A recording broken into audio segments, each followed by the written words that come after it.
November 12, 1957. 11:47 p.m. U.S. Naval Research Laboratory Annex, Maryland. The corridor lights hum faintly as the last door closes. Inside the chamber there is no echo, not even a suggestion of one. Chief Electronics Technician Walter Haynes stands just inside the threshold, clipboard tucked under his arm, boots planted on a steel grate that feels colder than the hallway outside. The walls, angled, padded, devouring, look less like insulation and more like teeth. Every surface absorbs sound, even breath doesn't return. The heavy door seals shut behind him with a dull, final thud. Then nothing. No ventilation hiss. No electrical buzz. No distant machinery. The silence is so complete it feels physical, as if pressure has changed without warning. You can almost feel it pressing inward. Haynes exhales out of habit, waiting for the familiar confirmation of space answering back. It never comes. The sound vanishes instantly, swallowed before it reaches his own ears. For a split second his body reacts before his mind does, heart rate ticks up, shoulders tighten, a primitive check for danger. This is expected, the Navy has seen it before. Early subjects panic, some sweat, some laugh nervously, a few tap the walls just to prove they still exist in a place that refuses to acknowledge them. Haynes doesn't do any of that. He steps forward, measured, professional, as if he's entering a radar shack on night watch. The chamber lights glow dim amber. He notes the time, notes the temperature, notes his own pulse, steady. The test tonight isn't about endurance, it isn't about fear response. It's about exposure. 3 hours, no sound, no task, no conversation, no observation window. Just a man sealed inside a room that offers absolutely no feedback. At first his thoughts behave the way they always do. They narrate. You're standing straight, good posture. Remember to log the 20-minute mark. Strange room, don't forget to mention the pressure sensation. There is an internal audience, invisible but present, superiors reading reports, colleagues discussing results, some imagined future version of himself replaying the experience later, shaping it into something explainable. This is normal, this is how the mind maintains continuity. Minutes pass. Then something begins to thin. Not suddenly, not dramatically. The narration softens, like a radio signal drifting just off frequency. Haynes becomes aware of a peculiar absence, not of sound but of commentary. Thoughts still appear but they arrive unfinished, unpolished, they don't line up to be reported. A sensation in his chest doesn't translate into words, it simply exists. He checks the clipboard, the act feels oddly unnecessary, not wrong, just excessive. The room does not respond to movement. It does not reward observation. It does not confirm presence. And without realizing it, something in Haynes stops asking it to. You can feel the shift before you can name it. The subtle release of effort. The moment the mind stops leaning forward. Outside the chamber, Navy researchers monitor instruments. Oscilloscopes flicker, heart rate remains stable, no signs of distress, no agitation. One officer notes the anomaly, subject appears unusually calm for this stage. Inside, Haynes has stopped imagining anyone else in the room with him. There is no inner explanation forming, no rehearsal, no mental retelling. Just awareness, undirected, unperformed. From a Jungian perspective, this is the moment the psyche withdraws energy from its persona, not as a retreat but as a consolidation. The imagined witness dissolves. The inner monologue no longer needs to justify its existence. But Haynes doesn't think that. He doesn't think much of anything. Time loosens, the 3-hour span no longer presents itself as a line to be endured, it feels contained, complete, almost circular. His breathing deepens without instruction, muscles release tension he didn't know they were holding. For the first time since entering the chamber, there is no internal sentence beginning with "I should." That's when the realization brushes past him, not as insight, not as language, but as a quiet bodily certainty. Nothing inside him is waiting to be seen. The room remains silent. And for the first time, so does the part of him that used to explain. Outside, a junior officer glances at the clock. There's still time left in the test. Inside, something has already ended. The first thing Haynes notices is not silence. It's weight.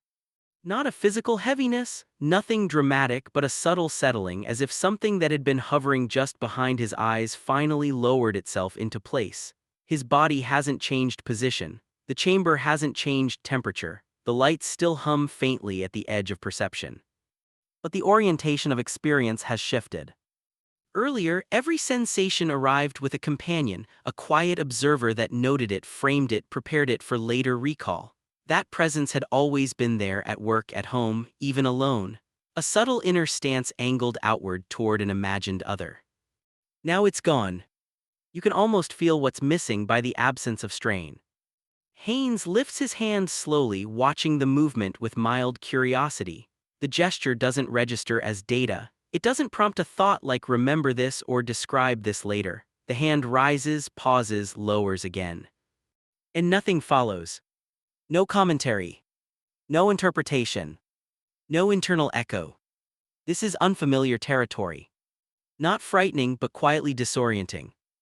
Most Navy isolation tests reveal predictable stages: initial alertness, mild discomfort, mental restlessness, eventually intrusive thoughts or heightened bodily awareness. The psyche usually fills silence with narrative the way lungs fill with air. But Haynes has crossed into a different register. Thoughts still occur, but they don't chain themselves together, they don't announce arrival, they don't demand continuation, they pass like weather, untracked. From a Jungian perspective, this is not emptiness, it's a withdrawal of projection. The psyche is no longer performing coherence for an internalized audience. The persona, that adaptive surface shaped for recognition, has quietly stepped aside. And when it does, something else remains. Haynes becomes aware of his heartbeat not as a metric, not as a signal of anxiety, but as a rhythm with no message attached. It doesn't need interpretation. It doesn't suggest meaning. It simply is. Minutes pass, or perhaps longer. Time no longer arrives marked. In the control room, Lieutenant Commander Frank Delaney leans over a console, scanning readouts. He's seen men crack under less severe conditions: sweat spikes, breathing irregularities, vocalizations, sometimes shouting, sometimes laughter that goes on too long. Nothing like that tonight. Haynes' vitals are steady, almost unnervingly so. Is he asleep? Someone asks. Delaney shakes his head. No, he's present. Inside the chamber, Haynes has taken a seat on the low platform built into the wall. He doesn't remember deciding to sit. The body chose. The decision didn't require narration. And that's when another subtle shift occurs. The sense of being watched, not externally but internally, has fully dissolved. There is no inner figure evaluating posture. No imagined superior assessing performance. No future self rehearsing the memory. You might recognize this feeling, even if you've never entered an anechoic chamber. It's the rare moment when you realize you're not thinking for anyone anymore. Not for approval. Not for coherence. Not even for yourself as an object. From a Jungian perspective, this marks a quiet phase of individuation, not the dramatic confrontation with shadow, but the moment afterward, when psychic energy no longer leaks outward seeking confirmation. Identity stops narrating because it no longer needs to be reinforced. But again, Haynes doesn't conceptualize this. There's no insight forming, no sentence beginning with "I've realized that." Insight would require a witness. And there isn't one. The chamber, in its total refusal to respond, has removed the last excuse for performance. No echo means no audience. No audience means no explanation. No explanation means no need to be someone in the way he has always understood it. A flicker of something passes through him, not emotion exactly, more like recognition without content. A sense that something habitual has completed its function. That the inner voice that once said "this is who you are" has gone quiet because it no longer needs to convince anyone. Outside, Delaney checks the time again. 30 minutes remain. Inside, Haynes feels no anticipation of the door opening. No relief waiting in the future. No urge to mark the end. The chamber is no longer a test. It's containment.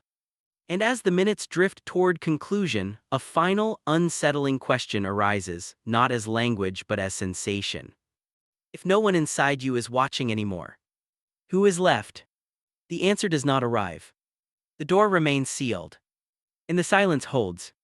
The last 30 minutes pass without friction. Not quickly. Not slowly. They pass without leaving edges. Haynes no longer tracks time by habit or resistance. There is no counting, no internal milestone approaching. The concept of almost finished never forms. The future does not pull on him. Instead, something quieter takes its place. A sense of being contained, not trapped, not held against his will, but enclosed in a way that feels complete. The chamber no longer registers as an environment acting upon him. It feels neutral, finished, like a sealed envelope that no longer requires a message. His breathing is shallow now, effortless. Muscles remain relaxed without instruction. Even posture once carefully maintained has softened into something natural, unmonitored. Earlier in the test, his identity had still been present as a structure, a technician, a subject, a man being observed indirectly through instruments and reports. Even alone, he had carried those labels inside himself. Now they no longer announce themselves. If asked who he is in this moment, no answer would rise. Not because the answer is missing, but because the question has lost relevance. From a Jungian perspective, this is a rare psychological alignment, the ego no longer organizing experience for display, and the self not yet articulated as insight.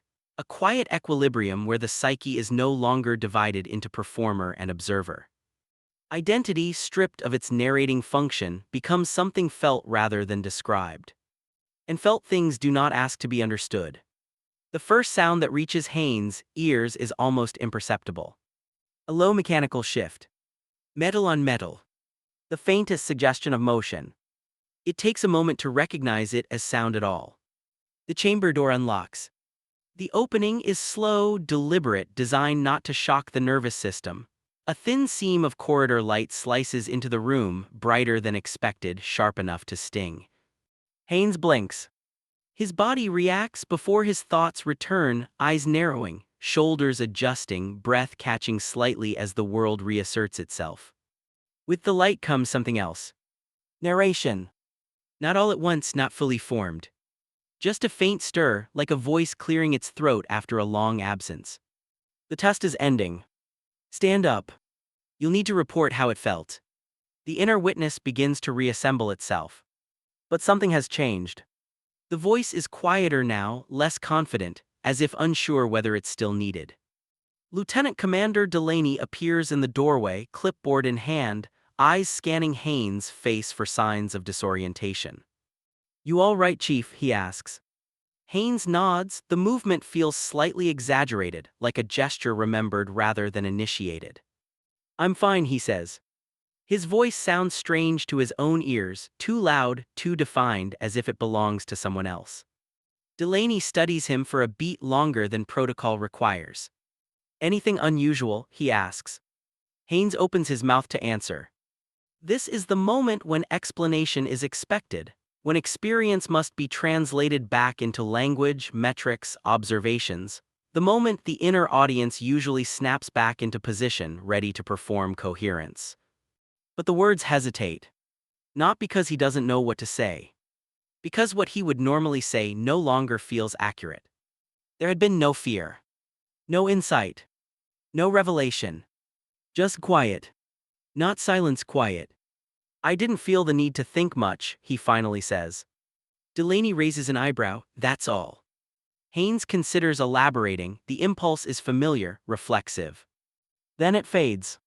"That's all," he repeats. The report will later describe his experience as calm, uneventful within acceptable psychological parameters. The anomaly, if noted at all, will be filed under individual variants. No one will write down what actually shifted. Because it doesn't announce itself. Later that night, driving home along dark Maryland roads, Haynes will notice something else. The radio stays off, not deliberately. He simply doesn't reach for it. Thoughts still arise, but they don't stack. They don't rehearse conversations that haven't happened yet. At a red light, he catches himself not imagining how the day will sound when he tells it. There is no imagined listener. And that's when the realization finally surfaces, not as drama, not as triumph, but as a quiet, irreversible knowing. His inner life no longer requires a witness. Not because he has withdrawn from the world, but because something inside him has finished proving that it exists. The light turns green. He drives on, and the silence follows, not his absence but his presence. The change does not announce itself the next morning. There is no lingering serenity, no elevated mood. No sense of having crossed a threshold that demands recognition. Haynes wakes before his alarm as he always does. The ceiling above him looks the same. The house is still dark. The world has not shifted its posture to acknowledge what happened. But something has loosened. As he dresses, there is no running commentary keeping pace with his movements. No internal checklist narrating each step, shirt, buttons, boots. The actions complete themselves without needing to be tracked. You might recognize this state if you've ever moved through a task without narrating it, except this time, the quiet doesn't end when the task does. At breakfast, Haynes sits alone at the kitchen table. The radio is off again. He notices the absence only because it doesn't bother him. Normally, silence at this hour would invite thought, planning, reviewing, replaying. Instead, there is just the weight of the mug in his hand, the faint heat through ceramic, steam rising then disappearing. Nothing asks to be explained. At work, the effect becomes more noticeable. In the lab, conversation moves around him. Technical jargon, mild jokes, the low hum of machinery. Haynes responds when spoken to, but something has shifted in the way he listens. He no longer prepares replies in advance. Words arrive when needed, then leave. A colleague asks how the test went. Fine, he says. And means it. There's no urge to add emphasis, no compulsion to be interesting. The experience has already settled where it belongs. From a Jungian perspective, this is what follows genuine psychic consolidation. When energy is no longer spent maintaining an internal audience, it becomes available for presence, not hyper-awareness, not mindfulness as technique, just a quiet sufficiency. Haynes moves through the day without friction, not more efficient, not more productive, just less divided. Later, during a routine calibration, he notices something unexpected. He makes a mistake. A minor one, easily corrected, the kind that would normally trigger an immediate inner response, irritation, self-critique, mental replay. None of that happens. The error registers, he fixes it, the moment ends. No echo. That's when the absence becomes unmistakable. The inner voice that once evaluated, corrected, and reinforced his identity through constant narration has not returned to full strength. It still appears occasionally, but it no longer dominates. It no longer insists. And with its softening comes something else. A subtle loss. Not of clarity, but of defensiveness. Haynes realizes he is no longer bracing himself against imagined judgment, no longer preemptively justifying his actions to an invisible other. The posture of explanation, so habitual it once felt like thought itself, has relaxed. This is not confidence. Confidence still requires comparison. This is something quieter. A sense that his inner life is no longer arranged for inspection. That evening, sitting alone on the back steps as dusk settles, Haynes watches the light fade without labeling it. No thought forms about beauty, no internal sentence frames the moment for memory. It happens, then it passes. And for the first time, he notices something else. When there is no inner witness, emotion changes shape. Feelings still arise, but they do not demand meaning. Sadness doesn't ask to be understood. Contentment doesn't ask to be prolonged. They move through without narrative, like weather passing over open ground. From a Jungian perspective, this marks a mature relationship between ego and self. The ego no longer needs to narrate experience to confirm its existence. The self does not announce itself, it does not explain. It simply is. Haynes will never tell anyone about this shift, not because it is secret but because it resists translation. Language would distort it, turn it into insight, make it something to be owned. And that would bring the witness back. As night settles in, he becomes aware of one final, unsettling truth. The part of him that once needed to be understood has not gone silent out of withdrawal. It has gone silent because it has been heard, internally, completely, without explanation. The quiet does not feel temporary. It feels finished. And somewhere in that stillness, a question lingers, not urgent, not demanding, but present. If nothing inside you is watching anymore, what remains when you are alone?